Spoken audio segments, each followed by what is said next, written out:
오늘 주일 예배는 기도는 독을 씻어준다. 기도에는 해독작용이 있다라는 제목으로 잠깐 시간 은혜를 나누고자 합니다. 신약성경에 보면 우리 예수님께서 늘 기도를 하셨는데 새벽에 기도하셨고 밤에 기도하셨거든요. 그러니까 우리 예수님은 습관적으로 규칙적으로 기도하셨다 이렇게 볼 수가 있습니다. 여러분, 우리 예수님께서 이렇게 기도를 열심히 하시는 것으로 봐서 기도라고 하는 것은 우리가 신앙생활을 하는 데 있어서 너무너무 값진 것이다, 귀한 것이다, 중요한 것이다 이렇게 해석을 해볼 수가 있겠죠. 이어 기도가 이렇게 중요한데도 불구하고 기도를 하지 않는 사람, 주로 어떤 핑계를 대느냐? 자기는 일상생활을 하면서 늘 기도를 한대요. 그러니까 굳이 시간을 내어서 교회에 나와서 어떤 장소를 정해놓고 기도할 필요가 없다는 것이죠. 여러분, 이 이야기 맞는 얘기입니까? 그러니까 처녀총각이 서로 사귀는데, 교제하는데 남자가 말을 하기를 나는 너를 엄청 좋아한다, 끔찍하게 사랑한다, 너는 항상 내 마음 가운데 있다. 따라서 굳이 시간을 내어서 또 커피숍이나 공원이나 이런 데이트 장소에 가서 너를 만날 필요는 없지 않느냐. 여러분, 이게 맞는 얘기입니까? 궤변이죠. 따라서 기도란 교회라든지 어떤 장소를 정해놓고, 특정 장소를 정해놓고 기도할 필요가 있다는 것이죠.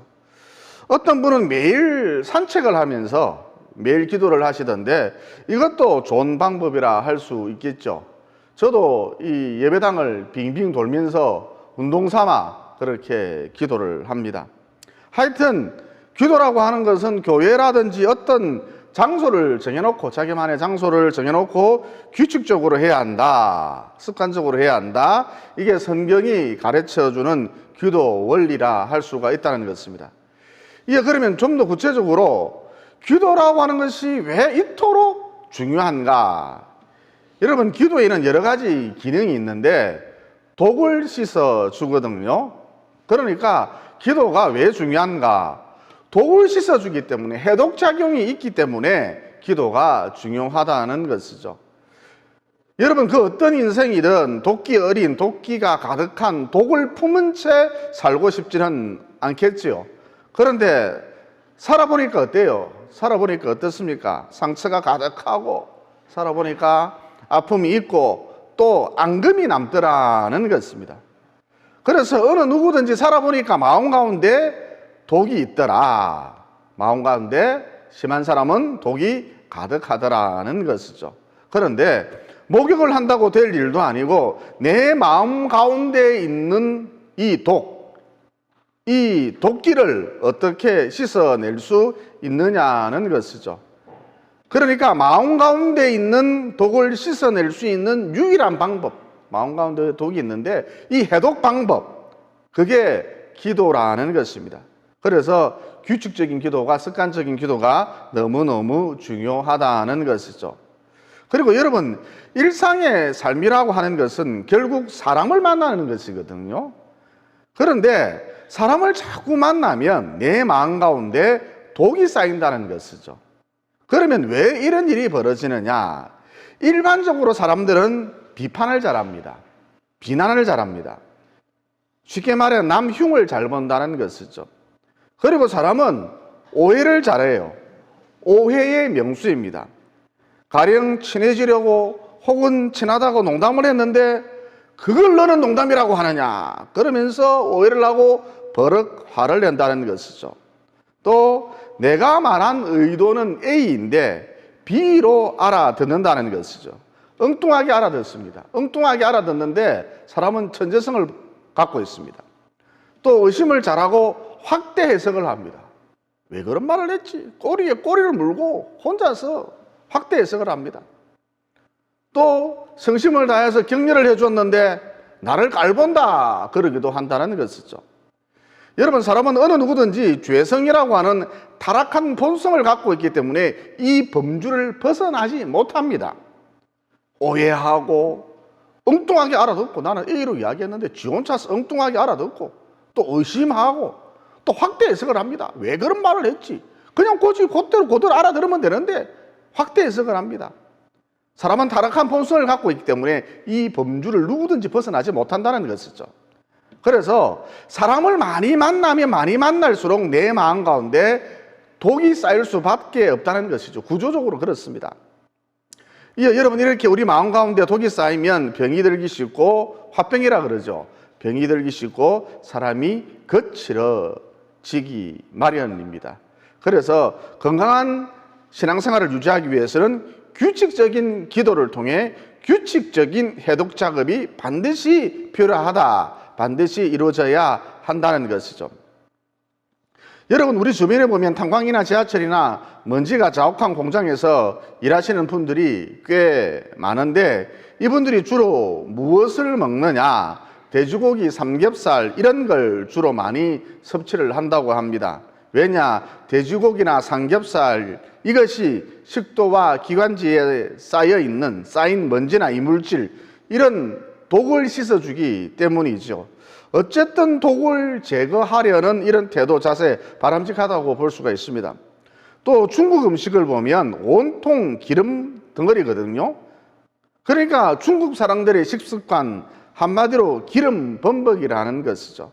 그러면 중국 사람들 너나 할 것 없이 다 뚱보가 될 것 같은데, 건복주가 될 것 같은데 전혀 그렇지가 않거든요. 그러면 그 이유가 무엇인가? 그들이 식사 후에 꼭 우롱차를 마시는데 이 우롱차가 기름을 말끔히 제거해 준답니다. 그래서 중국인들 그렇게 기름을 많이 먹는데도, 거의 기름을 퍼먹지요. 그러는데도 다 정상 체중을 유지한다고 하죠. 또 음식 전문가들에 따르면 한식도 꽤 독이 많다 그럽니다. 그러면 이 독을 해독하려면 어떻게 해야 하느냐? 숭늉을 마시면 그렇게 좋다고 합니다. 그러면 숭늉보다 더 좋은 것이 있는데 커피랍니다. 그래서 식사 후에는 꼭 커피를 한 잔씩 하시기 바랍니다. 그리고 제가 아는 어느 교회, 나이 많은 그 교회 권사님들 녹차파와 커피파로 딱 나뉘어져 있었답니다. 그러니까 식사를 한 후에 커피를 꼭 한 잔씩 하는 권사님들이 계셨고, 그런가 하면 커피는 몸에 안 좋다, 해롭다, 카페인 덩어리다 그러면서 꼭 녹차를 한 잔씩 즐기는 그런 권사님들이 계셨답니다. 그래서 자리도 녹차파끼리 커피파끼리 각각 따로 앉으셨답니다. 녹차를 마시는 권사님들은 식탁 왼쪽에 제비새끼 매로 쭉 앉아있고, 또 커피를 즐기는 권사님들은 식당 오른편에 참새새끼처럼 쭉 앉아있고 그러셨답니다. 그런데 세월이 흐르면서 녹차파가 자꾸 사라지더랍니다. 돌아가신 거죠. 녹차를 즐겨 마시는 권사님들이 자꾸 사라지더래요. 커피파는 다 장수를 하시고, 그래서 자기 교회에 어느덧 녹차가 완전히 사라져버리고 커피 천국이 되었답니다. 어쨌든 해독 작업, 이게 너무너무 중요한데, 무엇보다 마음의 독을 어떻게 제거할 것인가, 내 영혼에 쌓인 독을 어떻게 제거할 것인가, 기도가 마음의 독을, 영혼에 쌓인 독을 제거해 준다는 것입니다. 그리고 반복되는 말씀입니다만, 사회생활을 하면 어쩔 수 없이 독이 쌓일 수밖에 없거든요. 왜 그렇죠? 저 사람 참 닮고 싶다, 닮고 싶어라, 저 사람 참 닮고 싶어라, 이런 사람을 만날 가능성 거의 드물고, 내 삶 속에는 좀처럼 이런 일이 일어나지 않아요. 닮고 싶어라, 이런 사람 거의 만나지 못한다니까요. 대신 대부분 보면 무례하고 지 말만 하고 지 자랑하고 지밖에 모르는 그런 사람을 주로 만난다는 것입니다. 여러분, 사람을 한번 만나보십시오. 정말 자기밖에 몰라요. 특히 예수 안 믿는 사람들. 그저 자기 이익을 위해서 상대방을 이용하려고 하거든요. 여러분, 이게 인간의 죄성, 타락한 본성 중 하나입니다. 그래서 사회생활을 하면 자연스럽게 내 마음 가운데 독이 쌓일 수밖에 없다는 것이죠. 어떤 분이 그래요. 자기 교회 목사님은, 대형 교회인데 자기 교회 목사님은 설교만 하시고 코빼기도 안 보인답니다. 물론 성도들하고 악수 정도는 하시겠죠. 어쨌든 설교만 하시고 코빼기도 안 보이고 식사도 목양실에 들어가서 혼자 하신답니다. 그러면 여러분, 이 목사님은 왜 이렇게 하실까요? 여러분, 사람을 만나면 거의 대부분 독이 쌓이거든요. 하나님을 만나면 마음이 평안해지고 은혜가 쌓이지만 사람을 만나면 독이 쌓입니다. 거의 독이 쌓입니다. 그래서 이 목사님 자기 마음에 독이 쌓이는 게 싫어서 목욕실에 들어가서 혼자 식사를 하셨던 것이죠. 뭐 이해가 가기도 하고 좀 너무 심한 것 같기도 하고 그렇습니다. 아무튼 마음 가운데 가득 쌓인 이 독을 어떻게 해독할 것인가? 비타민을 많이 먹으면 될까? 홍삼, 알로에를 많이 먹으면 될까? 여러분, 이런 것들은 아무짝에도 소용이 없고요. 기도할 때에 마음 가운데 쌓인 독이 제거된다는 것이죠. 기도할 때에 해독 작업이 일어난다는 것입니다. 이렇게 얘기를 하면, 목사님, 저는 전업주부가 되어서 집에 살림만 함으로써 되도록이면 사람을 안 만나면 되겠네요. 신랑하고 아이만 만나면 되겠네요. 여러분, 그래봤자 소용없습니다. 속이 희뜩 뒤집어지는 일이, 속에 천불 나는 일이 또 생긴다는 것이죠. 여러분, 거듭 강조합니다만 사람이라고 하는 것은 신랑도 마찬가지예요. 사람이라고 하는 것은 자식도 마찬가지예요. 사람이라고 하는 것은 어느 누구를 막론하고 오해, 곡해, 확대 해석, A를 B로 알아듣는 것, 엉뚱한 해석, 의심하는 것, 천재성을 갖고 있다는 것입니다. 왜? 타락한 본성이 있거든요. 그러니까 자식이 하나밖에 없는데도 불구하고 표정이 어두운 사람이 있고, 10자식을 키우고 있는데도 불구하고 표정이 밝은 사람이 있는데 도대체 그 이유가 무엇인가? 기도에 있다는 것이죠. 그러므로 매일 우리는 어쩔 수 없이 사회생활을 할 수밖에 없고 특별히 사람을 만날 수밖에 없는데, 즉 내 마음 가운데 독이 쌓일 수밖에 없는데, 구조적으로 그럴 수밖에 없는데 규칙적으로 기도하셔서, 즉 해독 작업에 있어 소홀함이 없도록 하시고, 이어 그 결과 영적으로나 육적으로나 언제나 건강한 삶을 유지하시기를 예수님 이름으로 진심으로 축원을 드립니다. 그 다음, 기도가 왜 중요한가? 영적 승리를 가져다 주기 때문에 기도가 너무너무 중요하다는 것이죠. 그러니까 우리를 하여금 병들게 만들고 가난하게 만들고 우울하게 만들고 끊임없이 분노하게 만들고 억울한 감정에 휩싸이도록 만들고 걱정 근심에 사로잡히게 만들고, 걱정을 습관적으로 해요. 사로잡히게 만들고 또 하나님마다 안 되게 하는, 망하게 하는, 다치게 하는, 묶이게 하는 그런 세력이 있다는 것입니다. 바로 어둠의 세력인 것이죠. 마귀인 것이죠. 공중궁세 잡은 자들인 것입니다. 그러면 내 삶에 복을 가져오고 내 삶에 광명을 가져오고 은혜를 가져오려면 어떻게 해야 하는가? 이 악한 영적 존재들과의 싸움에서 반드시 승리를 해야 한다는 것입니다. 신약 성경에 보면 귀신 들린 아이 아버지가 예수님께 나와서 내 아들이 귀신 들렸습니다. 내 아들이 귀신 들렸나이다. 그래서 경련을 일으킵니다. 내 아들이 귀신 들렸나이다. 그래서 물과 불에 자주 넘어집니다. 내 아들이 귀신 들렸나이다. 그래서 늘 핍절하게 가난하게 삽니다. 이 귀신을 예수님, 이 악한 귀신을 예수님 좀 쫓아내 주십시오. 간절히 간청을 했었지요. 그때 예수님께서 바로 이 귀신을 내쫓지 아니하시고 다음과 같이 말씀을 하셨습니다. 기도 외에는 이런 유가 나갈 수 없느니라. 그러니까 마귀를 이길 수 있는 비결, 어둠의 세력을 소멸시킬 수 있는 비결, 안 되게 하는 세력, 망하게 하는 세력, 다치게 하는 세력, 묶이게 하는 세력, 이런 세력들을 방별시킬 수 있는 그 방법, 비결이 무엇이냐? 기도다라는 것이죠.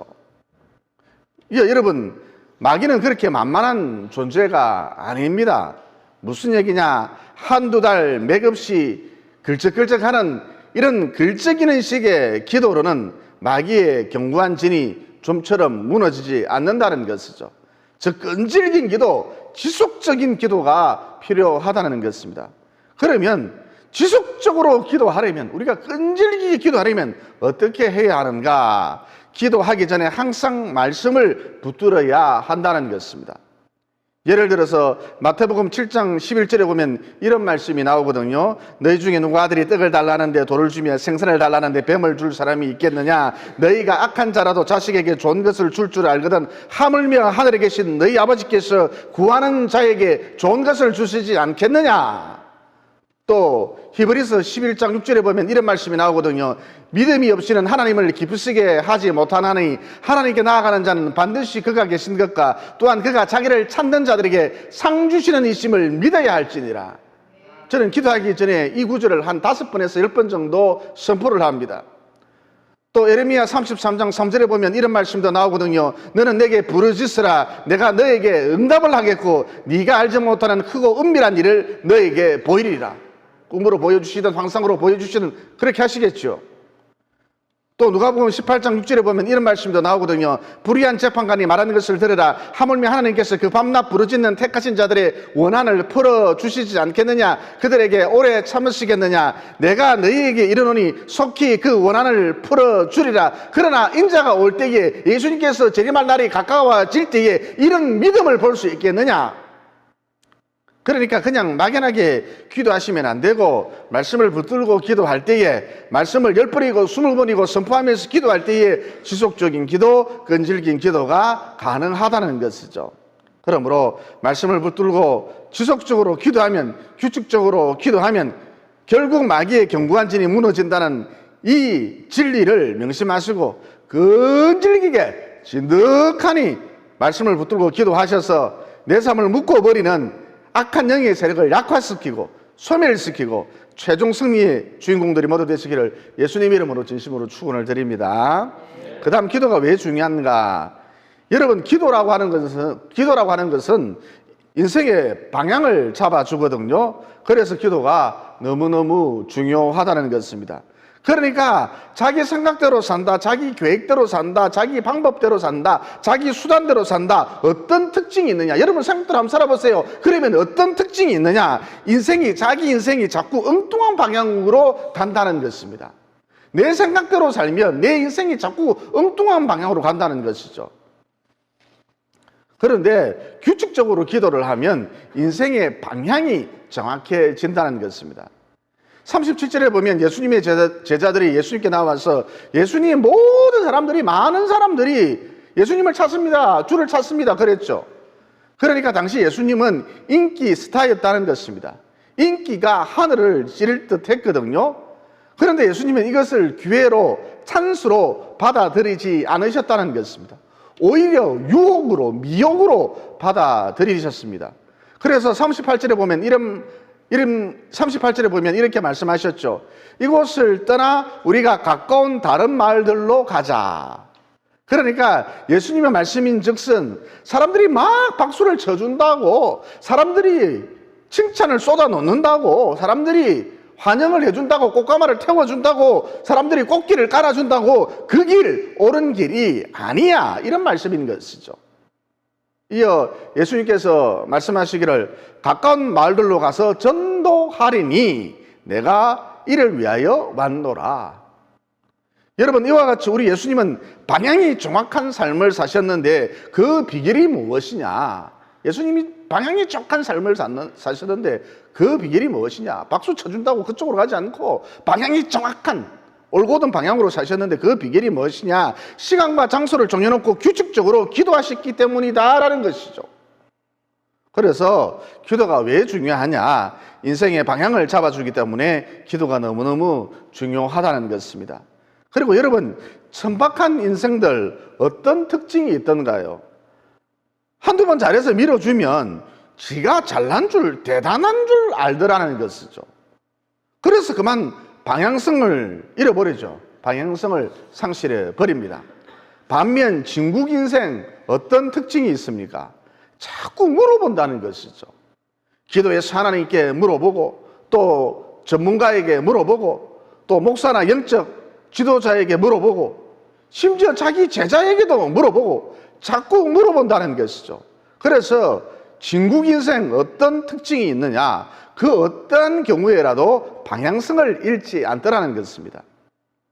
여러분, 이런 맥락에서 어떤 유형의 인간이 제일 무서우냐? 방향이 분명하지 않은 인간이 크게 한번 성공하면 이 인간이 어디로 튈 줄 모르거든요. 완전히 럭비공입니다. 그래서 방향이 분명하지 않는 인간, 이게 제일 무서운 인간이라 할 수가 있습니다. 왜냐? 어디로 튈지를 모르니까. 그리고 방향이 분명하지 않는 인간, 어떤 특징이 있느냐, 방향성이 없는 인간 어떤 특징이 있느냐, 자꾸 억울하다 그럽니다. 무슨 얘기냐, 이렇게 좋은 아이템을 내가 들고 왔는데 왜 사람들이 나를 몰라주지, 인정해주지 않지, 이렇게 좋은 계획표, 이렇게 좋은 사업 계획을, 사업 아이템을 내가 들고 나왔는데 왜 사람들이 나를 몰라주지, 알아주지 않지, 인정해주지 않지, 그러면서 늘 억울해한다는 것이죠. 여러분, 무슨 일을 하든지 계획을 하든지 방향성이 모호하면 사람들이 지지를 해주지 않습니다. 그래서 기도가 왜 중요하냐, 기도를 하면 할수록 인생의 방향이 분명해진다. 또 기도를 하면 할수록 일의 방향도 분명해진다. 그래서 기도라고 하는 것이 너무너무 중요하다는 것입니다. 그리고 제가 청년 사역을 할 때에 똑똑한 청년 하나가 저를 보고 자기는 하고 싶은 일이 너무너무 많대요. 다 하고 싶대요. 이것도 하고 싶고 저것도 하고 싶고 그것도 하고 싶고 자기는 다 하고 싶답니다. 여러분, 젊으니까 에너지가 넘쳐나니까 이런 말을 할까요? 다 하고 싶대요. 에너지가 넘쳐나니까 이런 말을 할까요? 아닙니다. 기도를 하지 않아서 그런 것입니다. 그러니까 기도를 하면 방향성이 분명해져서 사람이 단순해진다는 것이죠. 간결해진다는 것입니다. 즉, 자기에게 주어진 그 길, 자기만의 길, 아무도 흉내낼 수 없는 자기만의 길, 그 외길이 보이기 시작한다는 것이죠. 기도를 자꾸 하면. 이어 여기에 목숨을 걸거든요. 이어 그 결과 하나님께 영광이 되고 풍성한 열매를 맺게 된다는 것입니다. 기도를 하면 사람이 단순해지고 한 길로 간다는 것입니다. 여러분이 오늘 주일날 예배드리러 왔지 않습니까? 이거 왜 이럴까요? 그래도 기도를 하기 때문에 그렇습니다. 기도를 안 하면 방향성이 없기 때문에 어디 놀러가 있든지 뭐 잠을 자든지 그냥 막 럭비공처럼 튄다니까요. 그러므로 규칙적으로 기도하셔서 무슨 일을 하시든지 간에 방향성이 분명한 인생 사시고 또 아무도 흉내낼 수 없는 나만의 인생을 사셔서 열매가 풍성한 남은 여생, 하나님께 영광이 되는 참으로 축복된 남은 여생 보내시기를 예수님 이름으로 진심으로 축원을 드립니다. 기도드리겠습니다. 사랑의 하나님, 오늘 말씀을 통해 사람은 오해를 잘한다, 사람은 곡해를 잘한다, 사람은 엉뚱하게 알아듣는다, 사람은 의심하는데 천재다, 그러므로 사람을 만나면, 사회생활을 하면 마음에 독이 구조적으로 쌓일 수밖에 없다는 진리를 깨닫게 되었습니다.